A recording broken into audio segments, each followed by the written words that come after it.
This is What, Why, How, and today I want to do a little bit of an alternate history challenge / game. So I got this website, pickerwheel.com, pulled up, and there are a bunch of countries that the spinning wheel will pick.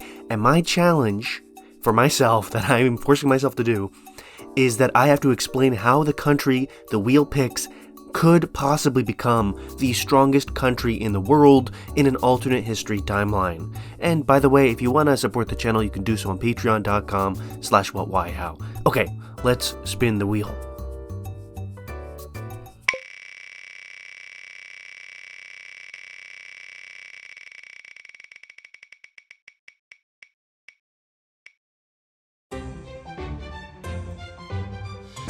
Not great, not terrible. Okay, the first country is Latvia, which is not a very strong or powerful country in real life. Okay, but this is easy.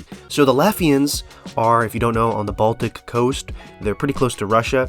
In an alternate history timeline, it could have been the Latvians who, in the medieval era or something like that, conquered Eastern Europe and replaced Russia in history. So then over the next centuries, the Latvians expand from the Baltic coast all the way to Siberia, and maybe they unify with Poland or something like that. Maybe you have a Polish-Latvian Commonwealth, and in that timeline, Latvia, like the Soviet Union, would be a great power in world history. They might even be the strongest country if the other countries don't do very well. So in this timeline, Latvia would be the version of Russia. Now, of course, you might say, well, Latvia is really tiny and Russia has a lot of people. Back in the medieval era, that might not be the case. A lot of small changes could build up over time so that Latvians make up millions upon millions of people, right? Okay. Done. Let's spin again.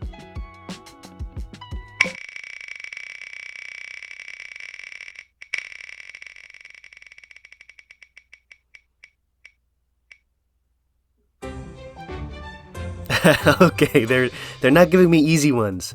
North Korea is not very strong, not very powerful. It does have nuclear weapons, which is a positive for North Korea and a negative for basically everybody else on the planet. Of course, in this alternate history timeline, the Koreans could be the ones to conquer northern China and form a Chinese dynasty. But that wouldn't really be North Korea, that would just be Korea as a whole. North Korea is specifically a communist country. So in this alternate history timeline, we're going to have to go nuclear. So there's going to have to be some major nuclear war or something that wipes out most of the civilizations in the world, and then North Korea is left as the sole major power in Asia. And so from that position, it conquers the northern coast of China, it colonizes Japan, and eventually becomes a powerful mercantile empire in East Asia. And from that way, North Korea could become king of the cinder, the last cockroach crawling on the surface of the earth. Well, maybe there's other civilizations that survive, but North Korea would have the added benefit of having nuclear weapons itself. If it manages to avoid this nuclear war, we could imagine it's a nuclear war between like the Soviet Union and China, or China and America, that sort of thing. And through that way, North Korea could become the most powerful country in the world. Okay, done. Let's spin and let's hope it's a more sensible country.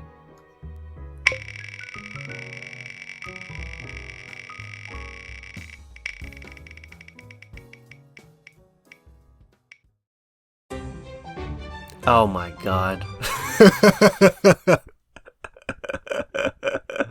Eswatini, how could Eswatini be the most powerful country in the world? Oh my god. Okay, if you don't know, Eswatini is a very tiny country. I think it's within South Africa. It might not be fully encircled. Let's see. Let's pull it up. Jamie, pull up Eswatini. I think it's the one that's more north. There's two of them that are in... Let's go to Google Maps. Jamie, pull up Google Maps.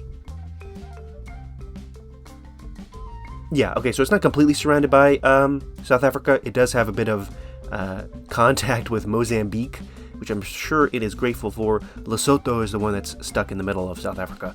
Anyways, Eswatini being the most powerful country in the world, I don't even know. Okay, so here's one way. So Eswatini embarks on a major program where all the wealthiest and most successful people of Eswatini... What do you call people from Eswatini? Eswatinis? What's the exonym of Eswatinis? Swazi. Oh, is this usually be Swaziland or something? Yeah, Kingdom of Swaziland. Maybe the older people in my audience might recognize Swaziland, but now it's Eswatini. Anyways, 28% of the adult population is HIV positive. So all the wealthiest and most successful Swazis find their way to America as part of a refugee acceptance program launched by the Gavin Newsom administration. And then in 20 years' time, Eswatinis hold major positions in the Senate from Minnesota, and so on. And through that method, the Eswatini refugee population becomes one of the wealthy immigrant populations in America, kind of like Nigerians or Indians in America.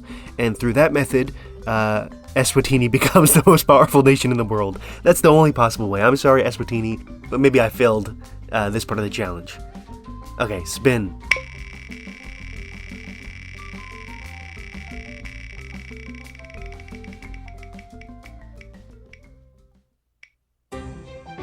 Gambia.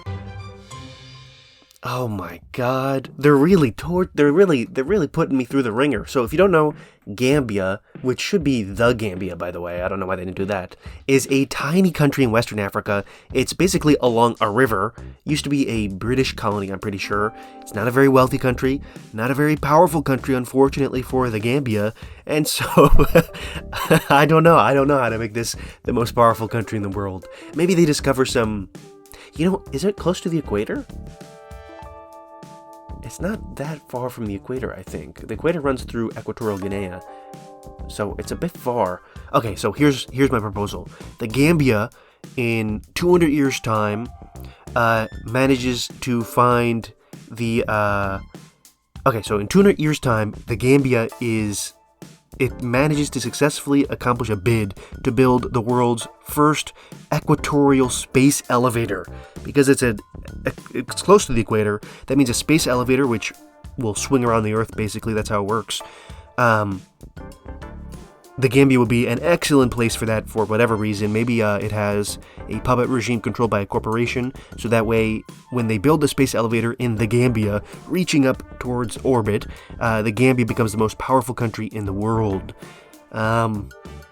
So in the 2500s, there's going to be a worldwide Cold War between Space Elevator Gambia and Diaspora Eswatini. That's going to be the Cold War of the future. Okay. Spin. Let's hope for like a moderate-sized country at this point.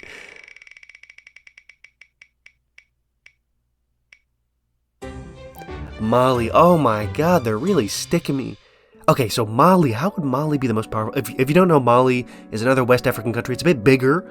It might... yeah, it definitely has a larger population than the Gambia. The Gambia has... let's see...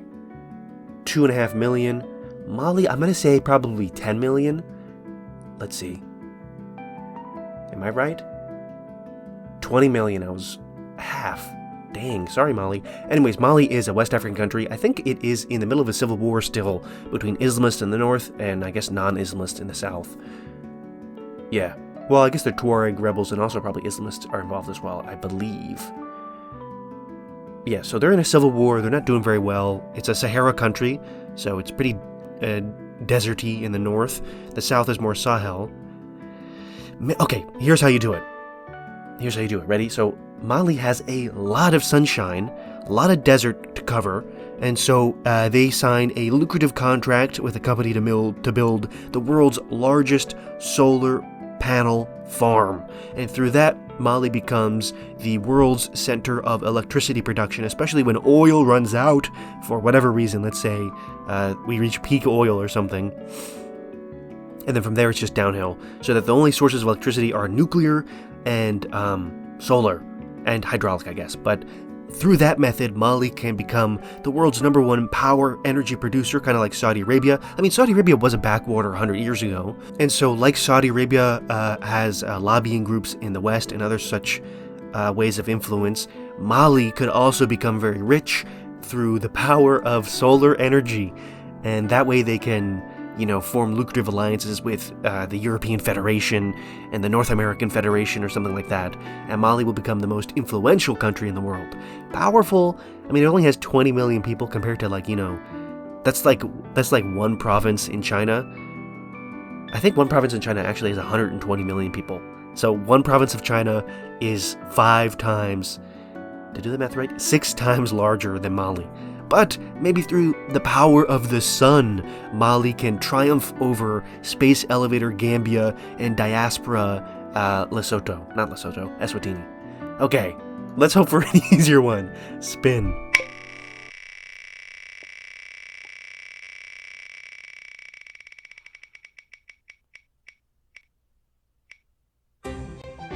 Namibia. Did I accidentally click Africa? No, this is supposed to be every country in the world. I guess there's a lot of African countries. Okay, Namibia. I might have to just copy my answer from Mali. Namibia has a lot of desert. It's also so if you don't know, Namibia is a country in southern Africa, southwest Africa. And they used to be a German colony, actually. Then they became a British colony / South African colony, basically, I think. It might be a bit more complicated than that. Here, I'll open it up so you can see. Namibia is right over here. They were actually victim to a German genocide, actually, so that's not good for Namibia. Let's try to get... Okay, I bet you they have 10 million people. Maybe less. 3 million, look at that. So it's kind of hard to guess countries' populations. You might think you know the answer, but you don't actually. Okay, enough funny business. Namibia, strongest country in the world. Yeah, I might just have to copy my answer for Mali. If they build a bunch of solar panels, mining industry, uranium. Look at that. But then again, there's only 3. Look at that. 41% of the population is affected by multi-dimensional poverty. Not only are they poor in one dimension, they're poor in multiple dimensions. Ay. Most sparsely populated countries in the world. Yeah, maybe they discover some rare mineral that's very important to, like, iPhones or something, but then they'll probably just be exploited. So Namibia, they might just do through the Saudi Arabia solar panel route, the Mali, Saudi Arabia energy production route. That way they get rich, and then that way they can bribe their way into alliances with countries with more people to stuff in a military. That might be the only way for Namibia to become the world's strongest country. Unless, of course, we're talking about Draka.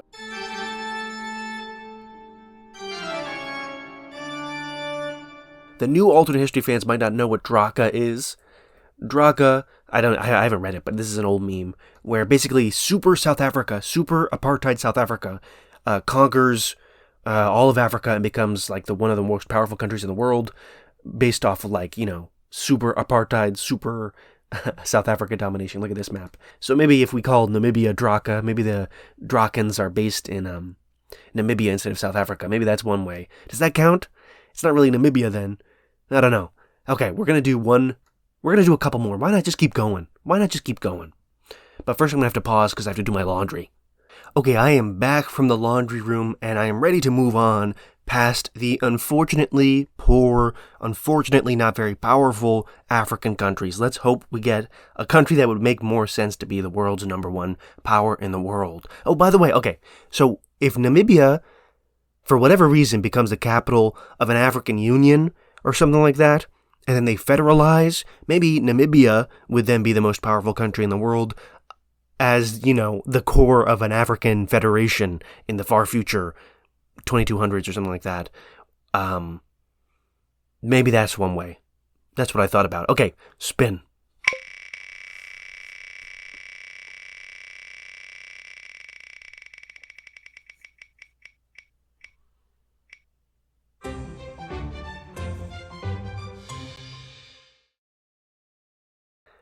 Remove choice.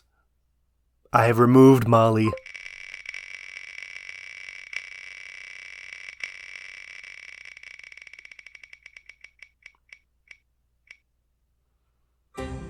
Cambodia. I guess there are a lot of countries in the world that it doesn't make sense for them to be the most powerful country. Okay, Cambodia. How could Cambodia become the most powerful country in the world? What was the country called? Khmer? The Great Khmer or something like that? Sorry, Draka, Xing you out. Great Khmer. Khmer Empire. So here's what we're talking about.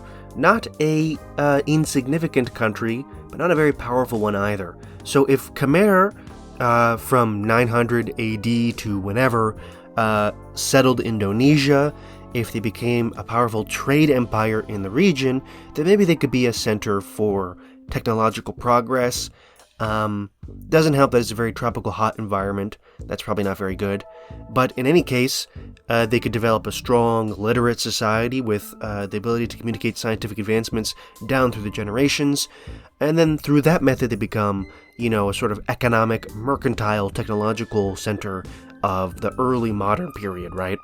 Kind of like Japan. And then once they get in that position, Japan had the opportunity to become the world's strongest country if history went a little bit differently. So Cambodia then, perhaps if they modernize, if they copy the advancements of the Industrial Revolution, if they build a large, powerful navy, they could really dominate Southeast Asia, and from there, South Asia as well, and East Asia too. And from that way, Cambodia could become a great power in world history, maybe even the greatest power if the other countries aren't really doing very well. Cambodia might even settle parts of the Americas in the 1500s or so, right? Not a high chance of that happening, but it's possible. You can actually sail from Asia to America. It's a bit hard. But if Cambodia then settled areas of North America and South America, if they conquered the Inca Empire or something like that, they could really extend and expand their power across the globe. Kind of like Southeast Asian Britain or something like that, Yeah, I think that's a reasonable explanation. That's a reasonable idea. I mean, obviously it's not a very high chance. Cambodia was colonized, right? It wasn't like Japan or something like that, where they resisted colonization. But it's possible, I think, in human history for something like that to happen. Okay, let's remove it so we don't get Cambodia again. And then we can spin.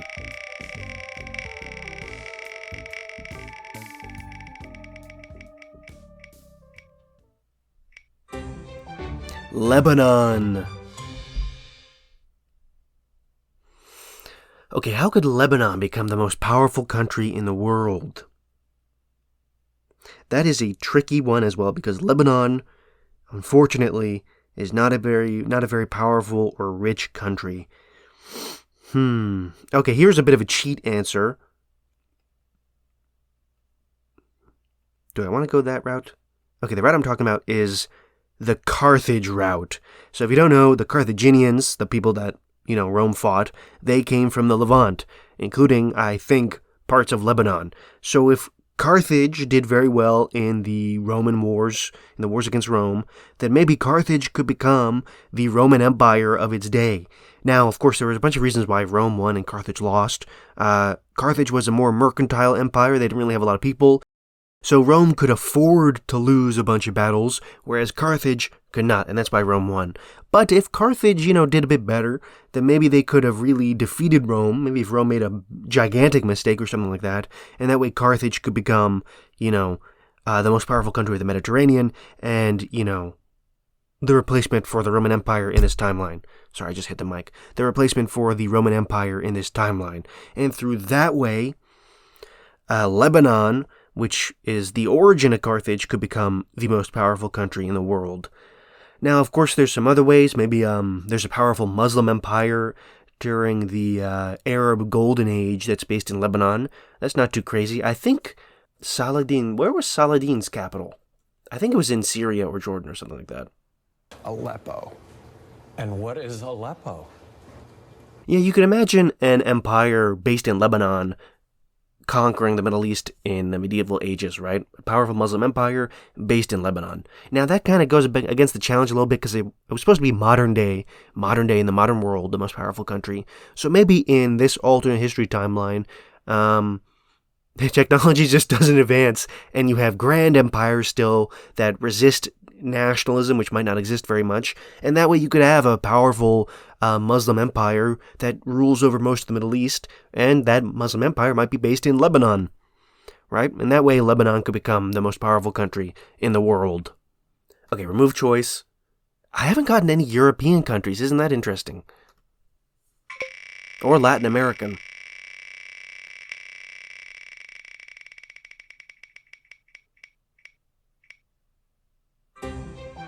Iceland. Okay, here's how you do it. So, if you remember, the history.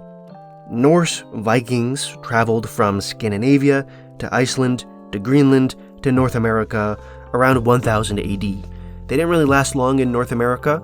Anyways, so if the Icelandic settlers really colonized North America more, if they managed to spread diseases that wiped out the Native Americans, then they could have really built a powerful country in North America. Maybe.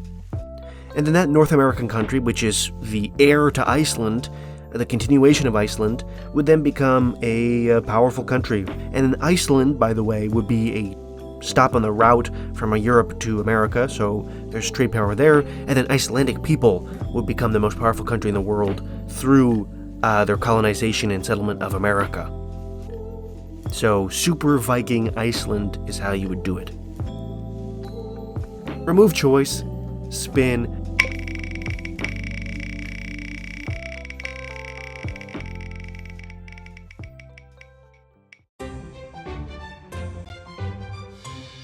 Fiji? How could Fiji become the most powerful country in the world? Okay, here's how you do it. Here's how Fiji can become the most powerful country in the world. So Fiji can pass brilliant laws lowering the boundary to registering banks and registering corporations in Fiji.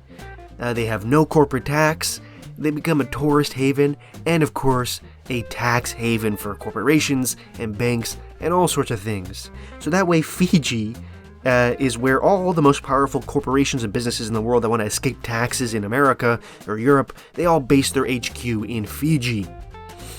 And then, in 2079 or so, after the global Great Depression II, Fiji has a communist revolution, and the revolutionaries seize control of the banks and all the paperwork, and they say, okay, businessmen across the world, you are going to pay us a gigantic bribe, and then we'll remain a tax haven. And in that very moment, and that moment alone, Fiji is the most powerful country in the world. And with that, I'm going to end the challenge. I know you guys want to hear me ramble more and more, but I think we've covered a lot of ground. We didn't really get any Latin American countries, but that's fine. So if you want to support the channel, like, subscribe, share this video. If it gets a bunch of views, maybe I'll do part 2. And don't forget to support the channel and keep it alive on patreon.com/whatwhyhow. Thanks to those who already support me, and adios.